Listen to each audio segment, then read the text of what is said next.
Bonsoir à toutes et à tous. 19h30 va s'ouvrir par l'extension du fan club Romuald de Ouadani dans le département des Collines. La coordination départementale du mouvement et les structures communales de la région sont installées.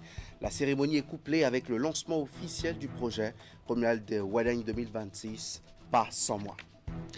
Pourquoi plusieurs routes de Zobodoma sont restées sans la moindre couche de bitume pendant 10 ans et d'autres problèmes de développement persistent à Gmaïzou? Le porte-parole du gouvernement a répondu à ces questions des jeunes de ces deux communes au cours d'une séance publique ce week-end. Moins de la trentaine est déjà docteur en études anglophones. Florence Rebecca Tossé-Adjignon fait la prouesse à l'université d'Abomey-Calavi après avoir convaincu un jury international de la qualité de ses recherches sur l'approche genre dans l'enseignement de la langue anglaise à l'école.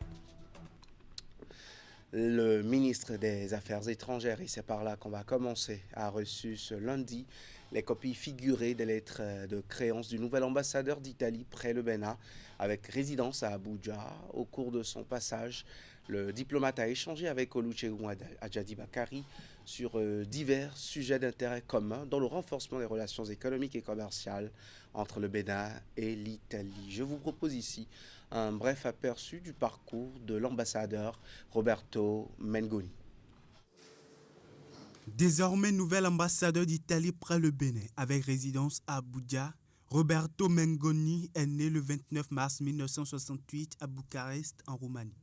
Il a obtenu son diplôme en sciences politiques à l'Université de Florence en Italie en 1994 et cumule près de 28 années de carrière au service de son pays.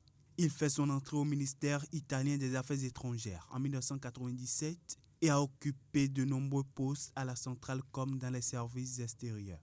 À la centrale, il a été entre autres secrétaire de légation en 1998, cadre au département des ressources humaines de 2008 à 2012, puis coordonnateur des accords et des politiques liées à la mobilité internationale et aux flux migratoires réguliers de 2016 à 2024.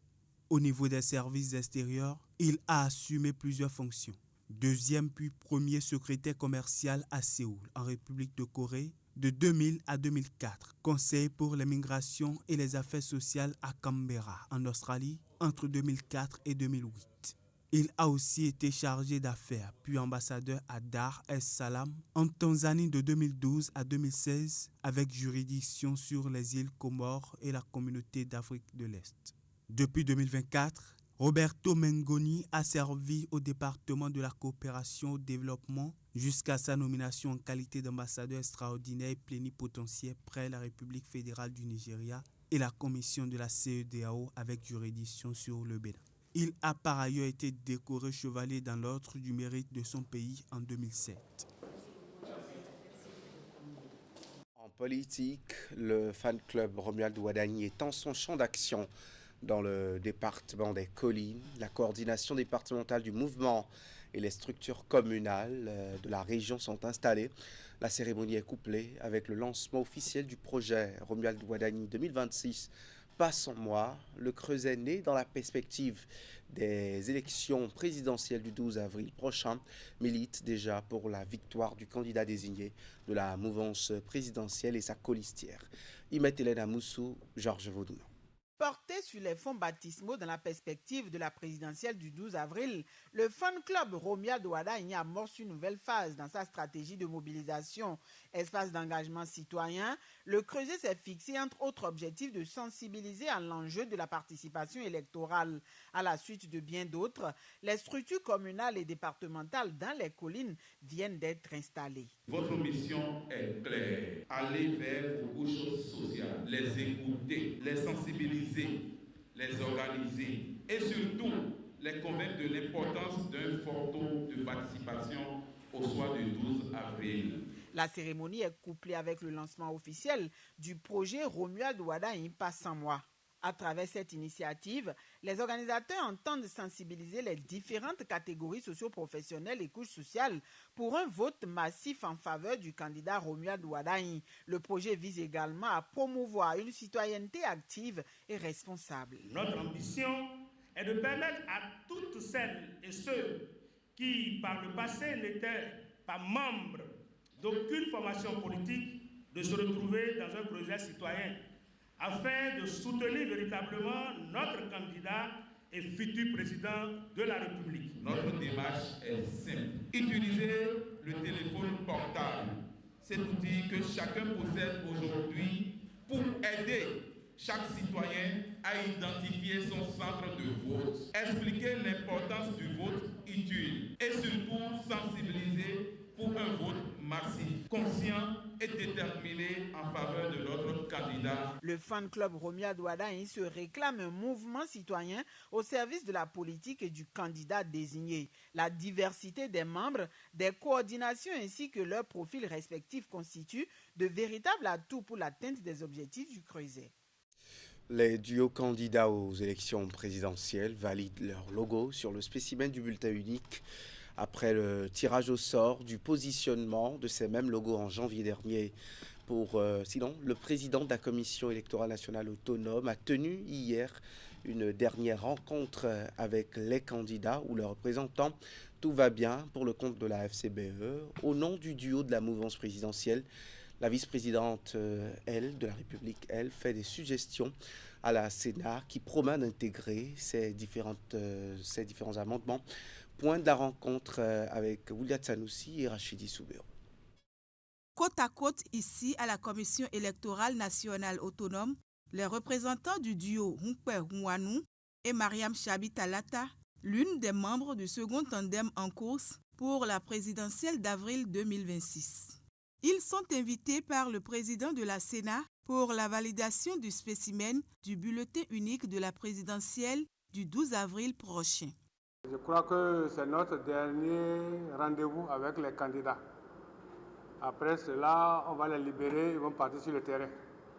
Donc c'est pour vérifier si la Sénat a été fidèle à vos logos que vous avez présentés lors du dépôt des candidatures.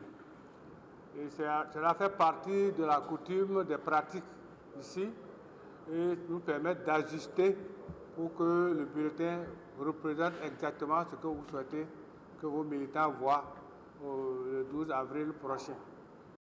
Après la présentation du spécimen du bulletin unique par le directeur général des élections, le président de la Commission électorale nationale autonome a demandé l'avis de chaque duo candidat. Les représentants du duo Hunkwe Huanou ont pour leur part validé le spécimen. Le duo Ouaddaï Talata, quant à lui, a fait des suggestions en ce qui concerne son logo.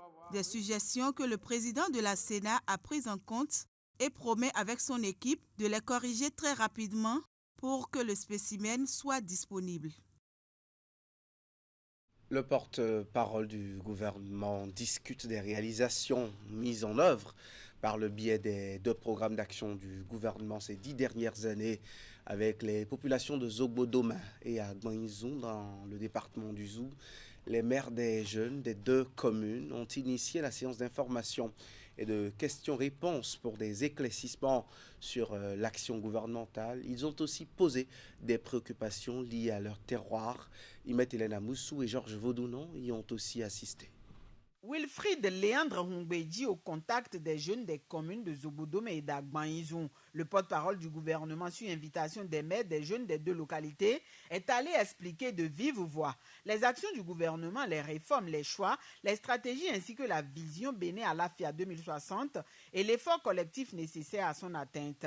À Zobodome, parmi les points objets de préoccupation soulevés, figure la construction des routes de la commune, l'embauche ou le recrutement des jeunes, le développement touristique ou encore le reversement des AME. Mais l'une des préoccupations majeures de toute la commune de Zobodome, c'est la non-réhabilitation des voies Zobodome à Kiza, la voie Kana Pokusa à Domé, pendant 10 ans. Si le gouvernement avait tellement de moyens qu'il peut régler tous les problèmes de tout le monde en même temps, il va le faire avec beaucoup de plaisir parce que n'importe où il irait, tout le monde va l'applaudir. Pour l'instant, nous n'en sommes pas encore là. Maintenant, nous sommes en phase de construction intensive du pays. Comme à Zobodome, un engouement pour la rencontre a également été observé chez les jeunes d'Agbanizou.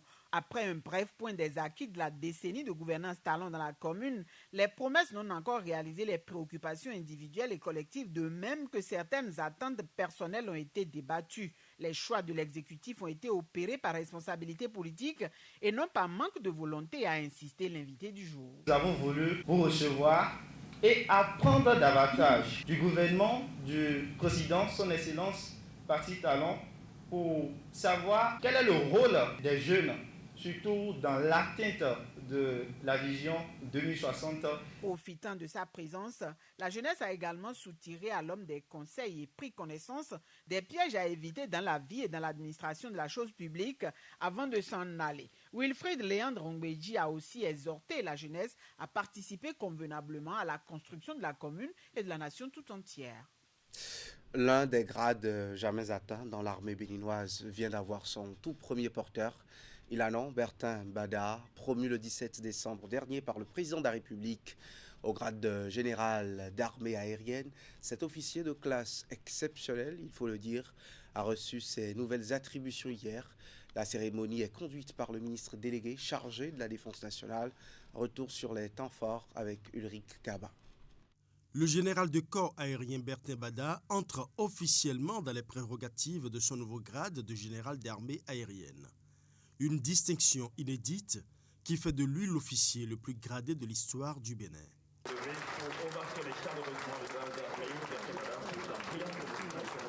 Pilote chevronné, il a gravi chaque échelon de la hiérarchie avec une constance qui force l'admiration. Depuis une décennie, il occupe le poste stratégique de chef de cabinet militaire du président de la République. Dans l'ombre du commandement, il est devenu ce rouage essentiel dont la loyauté et la rigueur sont les boussoles. Mon général, votre envergure stratégique repose sur une formation militaire d'élite. État-major, école de guerre, Université de la Défense nationale en Chine, Institut des hautes études de défense nationale à Paris.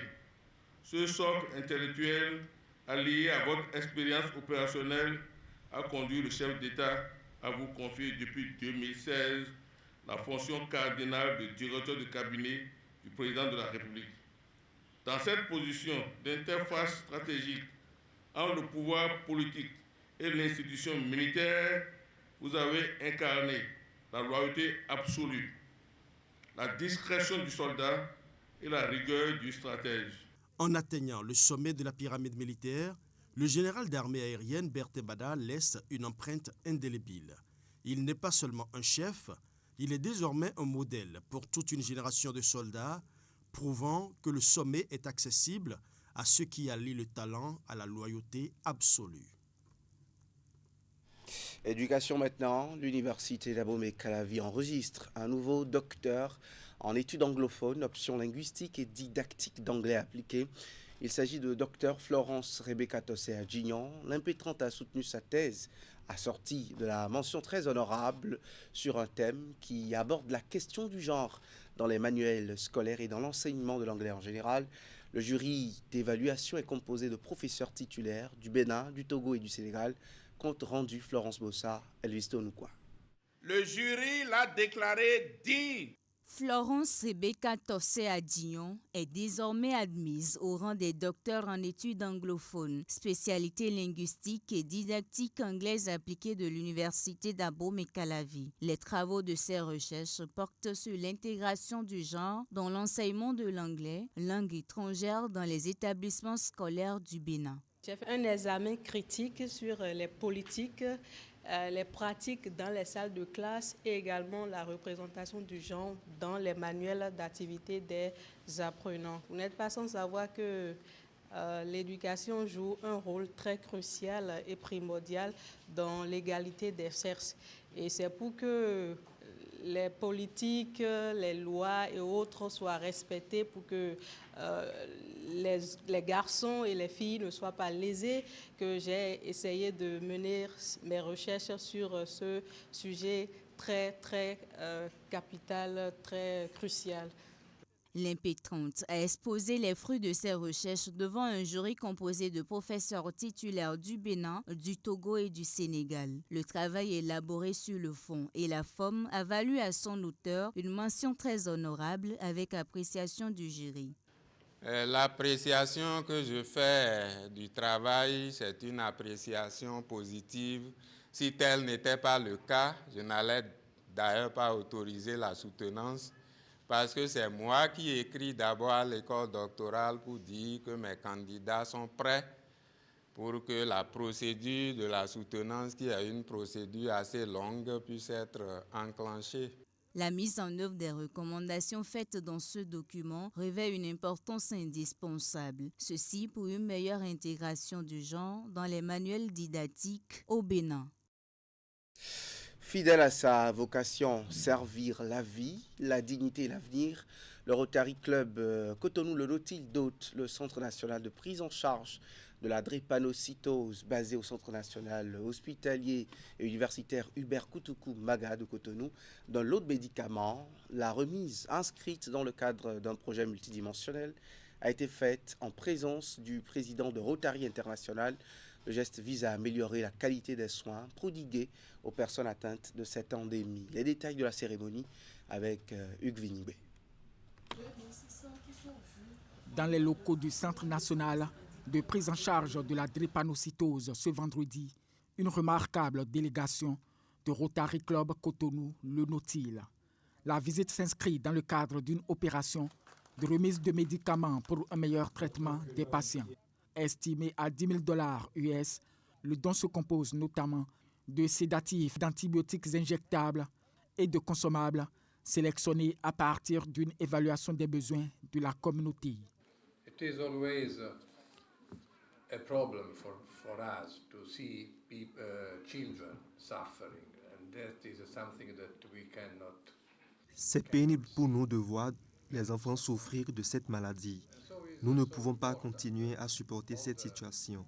C'est pour cela que ce geste a été entrepris. And the Rotary clubs in the first line can take action to do something for them. On connaissait le Rotary international pour son engagement social pour la poliomyélite. On connaissait le Rotary dans son engagement pour les consultations foraines au profit des couches vulnérables. On peut dire maintenant aujourd'hui qu'on connaît également le Rotary pour son engagement pour la lutte contre la drépanocytose. Cette opération est la concrétisation d'un projet dont l'architecture affiche plusieurs volets. Cette action a l'avantage au niveau du Rotary de concerner 4 des axes stratégiques, ce qu'on appelle également causes prioritaires. La première, c'est l'action humanitaire. Le 2, c'est la prévention et le traitement des maladies. La troisième, c'est les soins eux-mêmes. Et le quatrième, c'est l'action de revenus à générer pour permettre aux familles de faire face à ça. Pour le président de Rotary International, le geste est insuffisant. Il met en relief la prévention comme approche idéale de solution à la drépanocytose. Le projet prévoit la mise en place d'un dispositif spécifique de suivi au profit d'un groupe de patients souffrant de complications chroniques. Merci d'avoir suivi ce journal qui est ainsi à son terme. Si vous voulez un regard croisé sur la nouvelle équipe du Parlement, prenez rendez-vous avec nous à 20h, c'est l'info continue. 2 invités, Delphin Gangana et Paul Arnaud Deguena.